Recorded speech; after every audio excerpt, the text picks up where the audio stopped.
ایک کویسچن تھا کہ بعض اوقات قرآن کی تلاوت کر رہے ہوتے ہیں تو والدہ آواز دے لیتی ہیں، تو کیا کریں، ہم تلاوت جاری رکھیں یا روک کر جواب دیں؟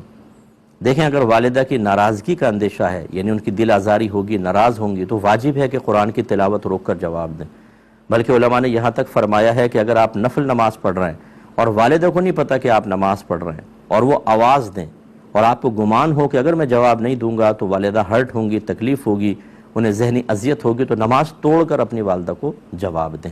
اس پہ جریج عابد کا واقعہ اگر آپ کو یاد ہو، میں نے کافی پہلے بیان کیا تھا کہ وہ عبادت کرتے تھے اپنے حجرے میں علیحدہ ہٹ کر۔ پہلے دور میں جائز تھا کہ آبادی سے ہٹ کر حجرے بنا کر اور وہاں عبادت کی جائے، تو وہ نماز پڑھ رہے تھے، والدہ نے آ کے آواز دی، تو جریج نے سوچا اللہ کی بارگاہ میں التجا کی، اللہ تعالیٰ میں تیری بارگاہ میں ہوں، نماز پڑھوں یا والدہ کو جواب دوں؟ تو ذہن نے فتویٰ یہ دیا کہ نماز جاری رکھیں۔ نماز جاری رکھی، والدہ چلی گئیں، 2-3 دفعہ ایسا ہوا تو والدہ طیش میں آ گئیں اور انہوں نے ان کو بد دعا دی کہ اللہ تعالیٰ یہ اس وقت تک نہ مرے جب تک کسی فاحشہ کا منہ نہ دیکھ لے۔ اب اتنے عابد، لیکن والدہ تھیں، بہرحال بوڑھی تھیں، نکل گیا زبان سے۔ تو کچھ لوگ ان سے حسد کرتے تھے، انہوں نے ایک طوائف کو کہا کہ اس کو کسی طریقے سے گمراہ کرو، اس نے چیلنج قبول کیا، آ کے بہکانے کی کوشش کی، یہ نہیں مانے، متقی پرہیزگار تھے، تو اس نے گناہ کیا، اور جب بچہ پیدا ہوا تو وہ بستی میں لے جا کر کہا یہ جریج کا ہے، اس نے میرے ساتھ برا معاملہ کیا ہے۔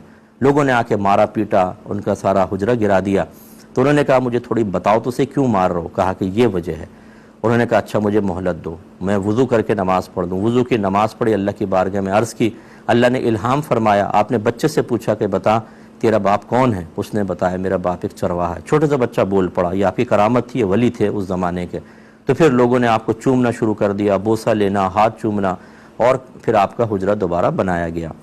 تو نبی کریم صلی اللہ علیہ وسلم نے اس واقعے کو بیان کر کے ارشاد فرمایا کہ اگر جریج علم رکھتا تو نماز توڑ کر والدہ کو جواب دیتا۔